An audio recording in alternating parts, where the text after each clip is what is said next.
Sir હું તો આ ડસ્ટર પડી ગયું તો એટલે લેવા આવ્યો હતો સાહેબ. ડસ્ટર પડી ગયું? હા સાહેબ. હાથ લાય. નહીં સાહેબ. હાથ લાય. હા નહીં સાહેબ. હાથ નહીં લાય. સાહેબ. હાથ લાય. બેજા બેજા બેજા. ઓય બાપા.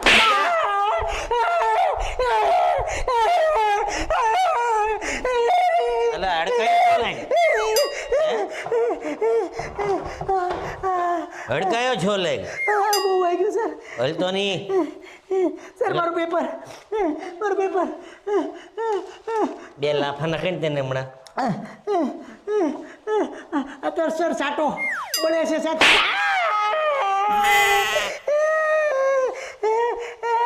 સર બહુ બળે છે સાટો સર. એકવાર સાટો સર પ્લીઝ. એકવાર સાટો સમજી. લખો મેડ. ફરફોલો પડી જાય છે સાટો જીપતી. આ સર એકવાર. લખો મેડ. નથી લખાતો સર. હાથ ઊંચો નથી થતો. લખો મેડ. કઈ નહીં હું જમણા હાથે લખે.